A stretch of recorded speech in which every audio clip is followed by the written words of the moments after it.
నమస్కారం. మీ విజయ్ కుమార్ గంట. ఈ పొద్దు ఒక విషయం మనం చర్చించుకోండి. తెలుగువారు సాంప్రదాయకంగా అనుసరించేటువంటి పండుగ బతుకమ్మ పండుగ. నిజానికి బతుకమ్మ పండుగ మానవ జీవితానికి ప్రకృతితో ఉన్న సంబంధాలని తెలియజేస్తుంది. ప్రకృతి పట్ల మనకున్నటువంటి గౌరవానికి అదొక చిహ్నం. బతుకమ్మ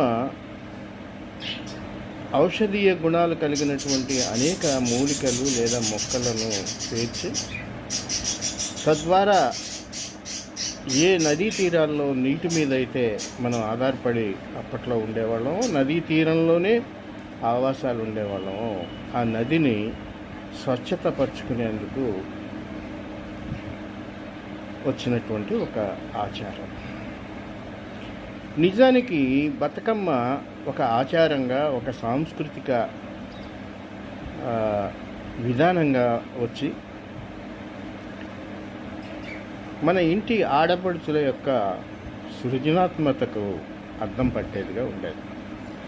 అందరూ అనుకున్నట్టు బతుకమ్మ తెలంగాణకి పరిమితమైంది కాదు. బతుకమ్మ ఆంధ్రాలో గోదావరి తీర ప్రాంతాల్లో, కృష్ణానదీ తీర ప్రాంతాల్లో విరాజిల్లినటువంటి ఒక సాంస్కృతిక జీవనం క్రమంగా నది ఆవలికి చేరి తెలంగాణ ప్రాంతానికి వచ్చింది. అయితే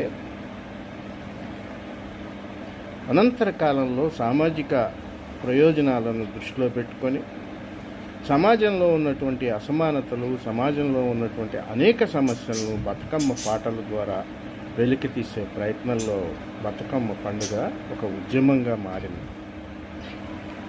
ఒక గొప్ప క్రియాశీలక ఉద్యమంగా ఈ పండుగ ఆచరించబడింది. అందువల్లనే బతుకమ్మను అనుసరించే వాళ్ళకి కొందరు లౌకికవాదులు ఉంటారు, కొందరు అలౌకికవాదులు ఉంటారు, కొందరు ఉద్యమకారులు ఉంటారు.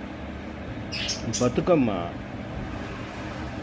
సామాన్య జీవనంలోని అనేక సమస్యలను బయటకు తీసుకురావడానికి, అలాగే అనేక మానసిక పరిస్థితుల నుంచి ఉపశమనం పొందటానికి, మన ఆడపడుచులకు ధైర్యాన్ని ఇవ్వటానికి ఉద్దేశించినటువంటి పండుగ. ఈ పండుగకు ప్రాంతీయతను ఆపాదించకూడదు. బతుకమ్మ తెలంగాణకే పరిమితం. తెలుగువారు గుండెపై చేయి వేసుకుని ఇది మా ఆడబిడ్డల్లో ఆత్మస్థైర్యాన్ని పెంచడానికి తీసుకొచ్చిన సాంస్కృతిక జీవన విధానం అని చెప్పుకోవాలి.